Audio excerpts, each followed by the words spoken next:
Ma'am आपकी आवाज नहीं आ रही। ओके, सॉरी, दोबारा से स्टार्ट कर लेते हैं।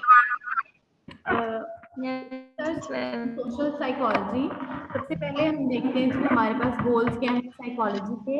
हमारे पास साइकोलॉजी के गोल्स हैं describe, predict and analyse the behaviour. ठीक है, अब अगर हमें किसी का बिहेवियर प्रिडिक्ट करना है तो ऑब्वियसली हमें रिसर्च करनी पड़ेगी, हमें उसके बिहेवियर को एक्सप्लोर करना पड़ेगा। ठीक है, बेसिकली रिसर्च होती क्या है?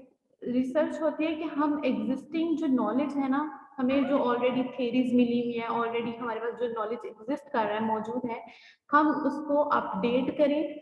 ठीक है, या फिर उसको दोबारा से वेरीफाई करना, या तो अगर तो उसमें कोई जो है ना चेंजेस होने वाली है, या तो हम रिसर्च के थ्रू वो करवाते हैं या फिर हम उसको वेरीफाई कराते हैं। ठीक है, ये हमारा रिसर्च का पर्पस होता है। ओके, तो अब हम जो मेथड्स पढ़ेंगे रिसर्च के वो हैं हमारे पास observation method, experimental method and survey method and interview method. सबसे पहले हम बात कर लेते हैं ऑब्जर्वेशन मेथड। ऑब्जर्वेशन मेथड के बारे में आप लोग जानते होंगे कि इसके नाम से पता चल रहा है कि हम ऑब्जर्व करते हैं। हमने अगर किसी के बिहेवियर को रिसर्च करनी है बिहेवियर के बारे में, तो हम उसकी ऑब्जर्वेशन करेंगे। अब ऑब्जर्वेशन जो है ना वो दो तरीकों से होती है रिसर्च में। एक तो होती है फील्ड ऑब्जर्वेशन और दूसरी होती है नेचुरलिस्टिक ऑब्जर्वेशन। अब जो नेचुरलिस्टिक ऑब्जर्वेशन है ना, इसको आपको नेम से जो है ना वो पता चल रहा है कि नेचुरल इन्वायरमेंट में आप रिसर्च करेंगे, यानी कि जो भी आपने ऑब्जर्व करना है किसका बिहेवियर है या कोई और स्टिमुलस है, तो आप वो नेचुरल या माहौल में आप उस चीज को ऑब्जर्व करते हैं। आप जब आप कुदरती माहौल में किसी चीज को ऑब्जर्व करते हैं ना, तो उसमें बहुत से और स्टिमुलाई आपको डिस्टर्ब कर देते हैं। क्योंकि अगर हम मिसाल लेते हैं कि हम किसी एक इंसान को हमने ऑब्जर्व करना है, तो क्या करते हैं वो उसको बिना बताए उसको ऑब्जर्व करते हैं। वो जहाँ जहाँ जिस जिस सोशल सेटिंग में सारा दिन जाता है हम उसको उस सेटिंग में ऑब्जर्व करेंगे। लेकिन इस नेचुरलिस्टिक ऑब्जर्वेशन का ये है कि हम जो है ना उसके हमारे पास और बहुत सारे फैक्टर्स हैं जो कि हमें डिस्टर्ब करते हैं। क्योंकि जाहिर है जब हम किसी को नेचुरल एनवायरनमेंट में जब ऑब्जर्व करते हैं तो बहुत सारे फैक्टर्स होते हैं, लाइक नॉइस हो सकता है, जो आपको उस बंदे को पे जो है ना इन्फ्लुएंस होके आपकी ऑब्जर्वेशन पे इफेक्ट आ सकता है। जी आवाज आ रही है? नहीं हो रही है?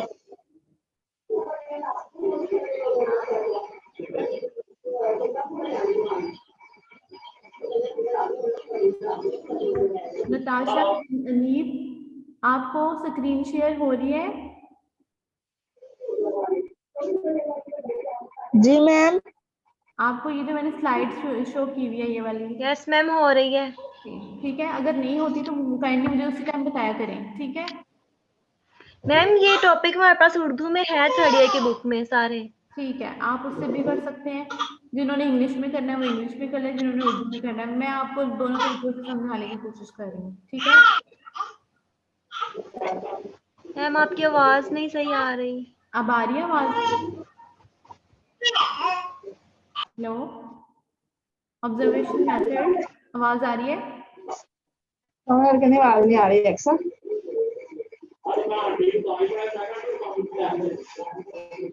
आप अपनी सराउंडिंग का नॉइज थोड़ा कम करें ना, फिर ही आवाज आएगी आपको।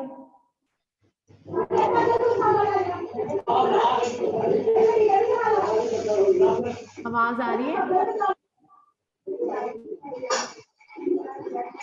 ओके, हम आगे चलते हैं। ऑब्जर्वेशन मेथड क्या होता है? मैंने आपको ऑब्जर्वेशन मेथड के दो तरीके बताए। एक तो होता है नेचुरल ऑब्जर्वेशन मेथड और दूसरा होता है फील्ड ऑब्जर्वेशन मेथड। यानी कि सॉरी नेचुरल ऑब्जर्वेशन मेथड होता है, दूसरा होता है लैब एक्सपेरिमेंटल मेथड। तो अब जब आप लैब में जाके किसी को ऑब्जर्व करते हैं तो अब वहाँ पे, क्योंकि आप बहुत सारे स्टिमुलाई, बहुत सारे वेरिएबल्स को कंट्रोल करते हैं, वहाँ पे ना तो नॉइस आएगा, ना ही कोई हवा और ये रोशनी वगैरह, क्योंकि आप सारे फैक्टर्स आपने कंट्रोल किए हुए, तो वहाँ पे और तरह से ऑब्जर्वेशन होती है, ठीक है? लेकिन आज का जो हमारा टॉपिक है वो है हमारा एक्सपेरिमेंटल मेथड। एक्सपेरिमेंटल मेथड क्या होता है? बेसिकली इसमें हम क्या करते हैं, हम एक्सपेरिमेंट करते हैं, दो वेरिएबल्स लेते हैं। वेरिएबल्स के बारे में अंडरस्टैंडिंग है आपको?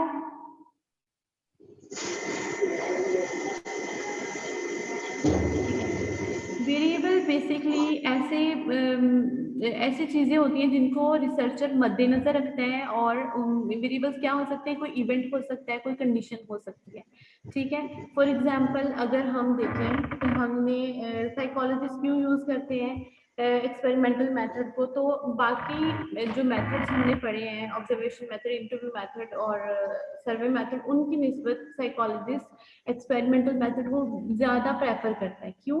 क्योंकि इसमें कॉज एंड इफेक्ट रिलेशनशिप होता है। दो वेरिएबल्स हैं। आपको मैं एग्जांपल देती हूँ कि अगर हम ये हाइपोथेसिस अपना बनाएं कि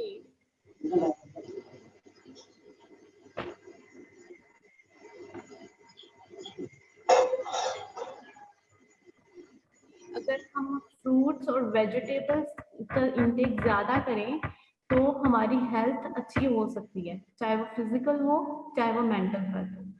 तो intake of fruits and vegetables can increase our will increase our mental health. For example हमने ये hypothesis बनाया। hypothesis के बारे में आपको बताते चलूं। hypothesis basically मफरूजा होता है कि हमने फर्ज किया है ये चीज।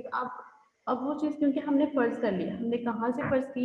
या तो वो जो चीज हमने फर्ज किया वो या तो थ्योरी से हमने ड्राइव किया है, और या फिर जो है ना वो एग्जिस्टिंग नॉलेज है वो हमारे पास, ठीक है? अब हमने ये देखा है कि fruits and vegetables will increase physical and mental health, ठीक है? अब ये दो वेरिएबल है हमारे पास। वेरिएबल का मैंने आपको बताया, कोई इवेंट हो सकता है, कोई कंडीशन हो सकती है। अब इंडिपेंडेंट वेरिएबल की इस सिचुएशन के अकॉर्डिंगली, इस हाइपोथेसिस के अकॉर्डिंगली अगर हम बात करें तो अब फ्रूट्स एंड वेजिटेबल्स जो है ना वो हमारे पास इंडिपेंडेंट वेरिएबल हैं, ठीक है? और साथ ही कॉज भी है। कॉज एंड इफेक्ट का बता रही थी आपको। कॉज वजह बनता है कि किसी की फिजिकल या मेंटल हेल्थ कैसी होगी। अगर तो वो उसका इनटेक ज़्यादा है फ्रूट्स और वेजिटेबल्स का, किसी भी पर्सन का, तो ये चीज़ लीड करती है उसकी फिजिकल एंड मेंटल हेल्थ को इम्प्रूव करने में, ठीक है? तो अब यहाँ पे हम फ्रूट्स एंड वेजिटेबल्स जो है ना हमारे पास, वो होगा हमारे पास इंडिपेंडेंट वेरिएबल, और जो चीज़ डिपेंड करती है फ्रूट्स और वेजिटेबल्स के इनटेक पे, वो हमारे पास डिपेंडेंट वेरिएबल होगा। यानी कि अगर हम इसकी मिकदार में कमी या ज़्यादा, कम या ज़्यादा करें इसको, तो हमारी मेंटल हेल्थ पे इफेक्ट आता है। ठीक है, इसको हम मज़ीद समझेंगे इस तरह से कि इंडिपेंडेंट वेरिएबल वो होता है जिसको हम चेंज करें तो दूसरे वेरिएबल पे असरात आते हैं। ठीक है, अब यहाँ पे मेरे पास बोर्ड नहीं है, अगर बोर्ड होता तो मैं आपको ज़्यादा अच्छे से एक्सप्लेन करती, लेकिन फिलहाल हम इसको यूं देख सकते हैं कि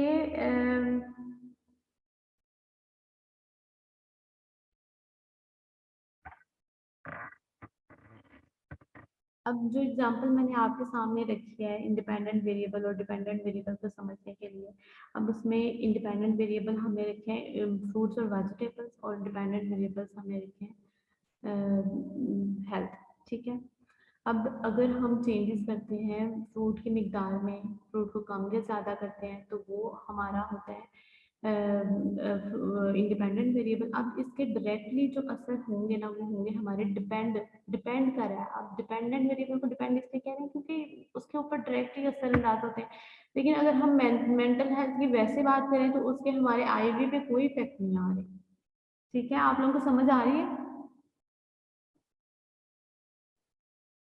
रिस्पॉन्स प्लीज, अगर समझ नहीं आ रही तो मैं दोबारा से एक्सप्लेन कर सकती हूँ। मैम आपने बोला कि आपने बोला इंडिपेंडेंट पे मतलब एक दूसरे पे असर अंदाज होता है, लेकिन वो तो डिपेंडेंट पे होगा ना, इंडिपेंडेंट आजाद होते हैं। दोबारा रिपीट करें, मैं सुन नहीं सकती आपका क्वेश्चन। मैम जी, आपने बोला है कि इंडिपेंडेंट वेरिएबल्स होते हैं वो एक दूसरे पे असर अंदाज होते हैं, एक दूसरे से क्या होते हैं? लेकिन वो तो एक दूसरे पे असरात रखते हैं, ओके, लेकिन ऐसा तो डिपेंडेंट पे होना चाहिए ना, क्योंकि वो एक दूसरे पे डिपेंड थे और इंडिपेंडेंट तो आजाद होते हैं। नहीं, मैं ये कह रही हूँ कि आईवी और डी, इंडिपेंडेंट वेरिएबल और डिपेंडेंट वेरिएबल, हमारे पास दो वेरिएबल्स हैं। ठीक है, अब अगर हमारे पास जो इंडिपेंडेंट वेरिएबल है ना, हम उसको कम या ज्यादा या उसमें अगर तब्दीली लाते हैं ना, तो उसके असरात हमारे डिपेंडेंट भी होते हैं। मैं ये बात कहना चाह रही हूँ। ओके ओके, अब समझ आ गई ठीक है है, मुझे। एक वेरिएबल को कम या ज्यादा करेंगे जी उसकी मिकदार, तो उसके साथ जाएंगे डिपेंडेंट वेरिएबल पे। जैसे मैंने आपको एग्जांपल दिया ना जी कि फ्रूट्स का इंटेक अगर हम ज्यादा करते हैं तो वो चीज हमारे फिजिकल और मेंटल हेल्थ को अच्छा करती है। ठीक है, अब इसमें फ्रूट्स जो है ना वो यस इंडिपेंडेंट मैम। वेरिएबल है। ठीक है, इसको अगर हम इसमें हमने मैनिपुलेशन करनी है, मैनिपुलेशन कहते हैं तब्दीली करने को। अब अगर हम एक्सपेरिमेंट जब करते हैं ना, तो हम पहले तो उसकी मिकदार कुछ एक हमारे पास ऐसा ग्रुप होता है जिसके ऊपर हम उसको ज्यादा देंगे फ्रूट्स और वेजिटेबल्स, यानी कि एक मखसूस मिकदार जो हमने फिक्स की होगी हम वो देंगे, और एक ग्रुप ऐसा होता है जिसको हम देंगे ही नहीं, मतलब उसको कंट्रोल किया हुआ है। ठीक है, अब फिर बाद में जब एक्सपेरिमेंट करते हैं तो फिर देखते हैं कि इनका क्या कॉज था कि इनकी हेल्थ अच्छी हो रही है या बुरी हो रही है, और दूसरा ग्रुप जो हमारा जिसको हमने नहीं दिए फ्रूट्स, उसके ऊपर क्या असरात आए हैं। ठीक है,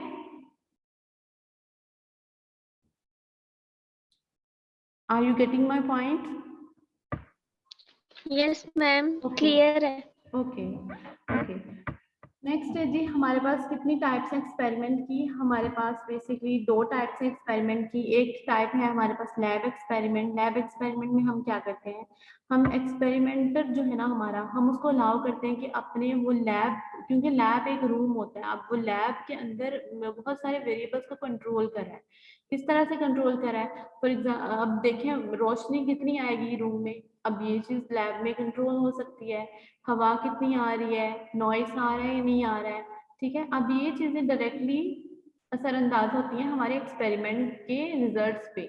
अब अगर तो एक्सपेरिमेंट लैब के अंदर हो रहा है तो हम सारे वेरिएबल्स को कंट्रोल कर सकते हैं, लेकिन अगर हम अपना जो एक्सपेरिमेंट है वो हम फील्ड एक्सपेरिमेंट कर रहे हैं, तो फील्ड एक्सपेरिमेंट क्योंकि उसमें बहुत सारे वेरिएबल्स आउट ऑफ कंट्रोल होते हैं, तो the variables out of control होंगे। फील्ड एक्सपेरिमेंट में बेसिकली हम खुले माहौल में एक्सपेरिमेंट करते हैं जहाँ पे बहुत सारे और वेरिएबल होते हैं जो कि हमें असरअंदाज कर रहे होते हैं, लेकिन हम उनको कंट्रोल नहीं कर सकते हैं, ठीक है, क्योंकि वो एक लिमिटेड सेटिंग नहीं होती है। एक लिमिटेड सेटिंग लैब तो एक लिमिटेड सेटिंग है ना, वहाँ पे हम सारे वेरिएबल्स को कंट्रोल कर सकते हैं, ठीक है। अब हम चलते हैं एक्सट्रेनियस वेरिएबल पे। इंडिपेंडेंट वेरिएबल की समझ आ गई आपको, डिपेंडेंट का भी मैंने बता दिया। एक्सट्रेनियस वेरिएबल क्या होते हैं? एक्सट्रेनियस वेरिएबल ऐसे वेरिएबल्स होते हैं जो कि हमारी स्टडी को, हमारे रिजल्ट्स जो हैं वो उनको डिस्टर्ब करने वाले बाहर से वेरिएबल आ रहे होते हैं। अब ये कैसे, हमने जो एग्जांपल सेट किया उसकी उसकी मुताबिक हम देखते हैं कि एक्सट्रेनियस वेरिएबल क्या होते हैं जी।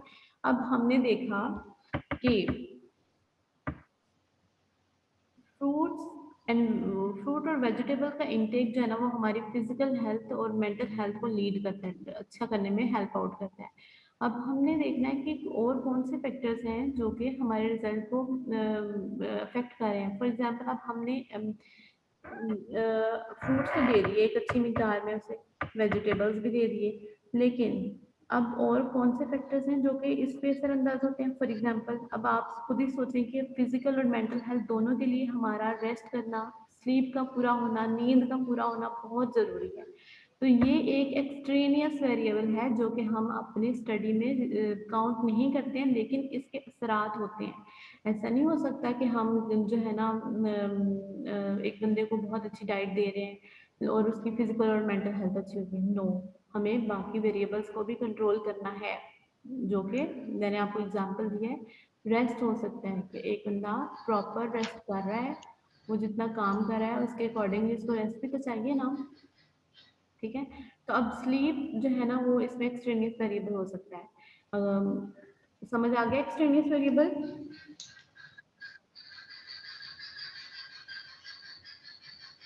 ओके, तो कंट्रोलिंग ऑफ एक्सट्रेनियस वेरिएबल क्या होता है जी? हम बहुत ज़रूरी है कि हम एक्सट्रेनियस वेरिएबल को भी कंट्रोल करें ताकि ये हमारी स्टडी पे इफेक्ट ना करे।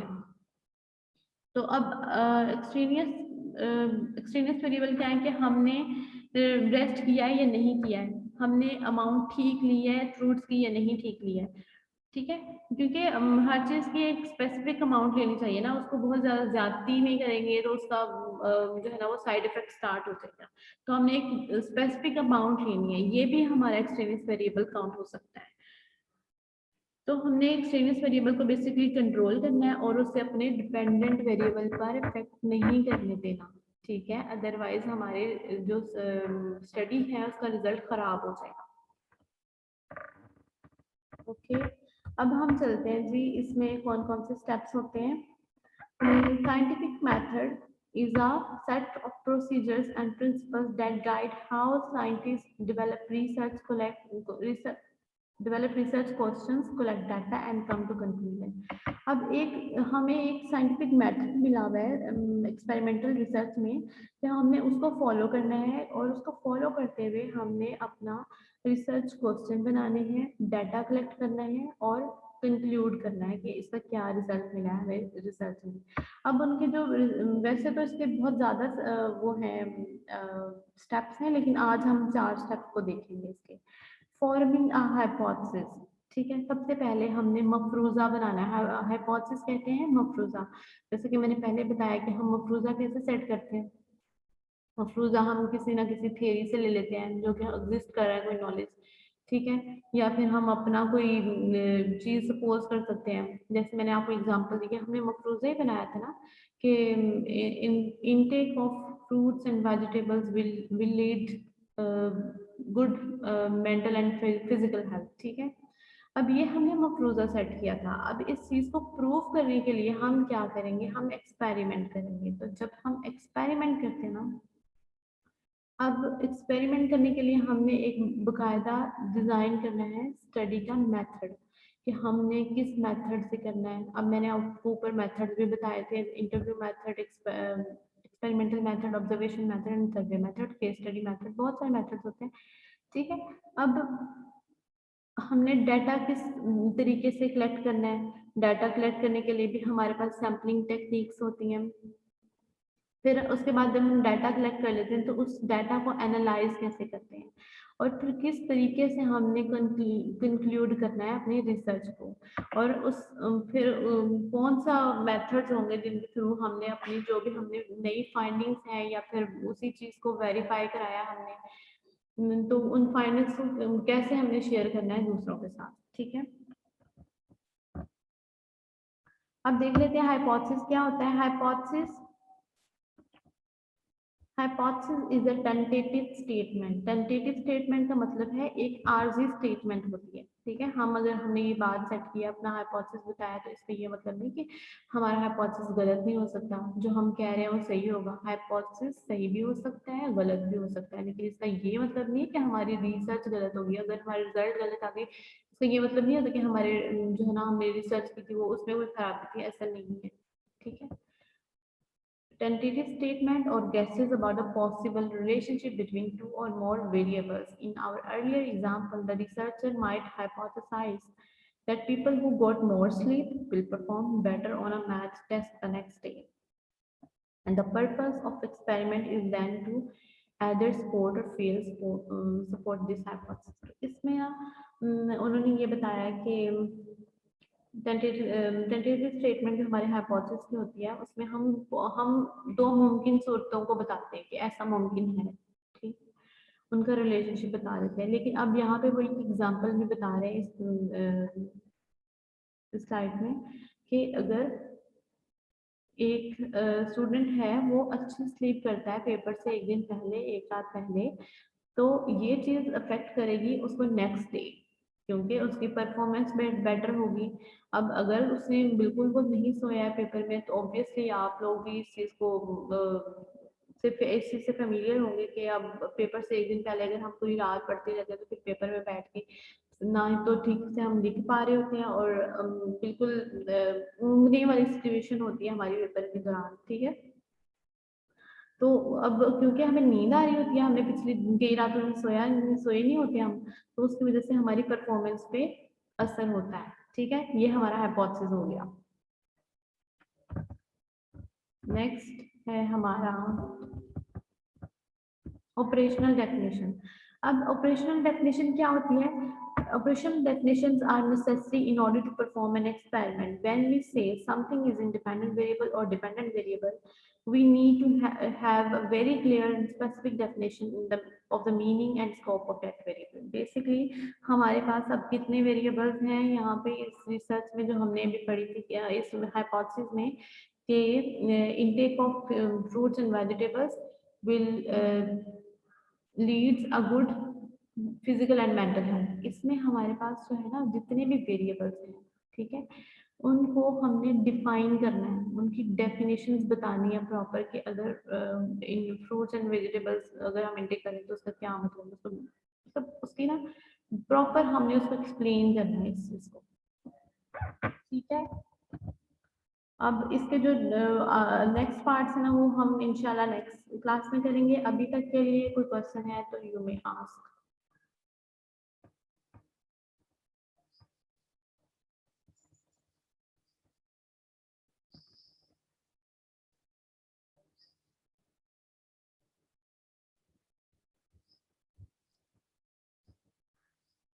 किसने भी हैंड रेज किया था? आपका क्वेश्चन है स्टूडेंट?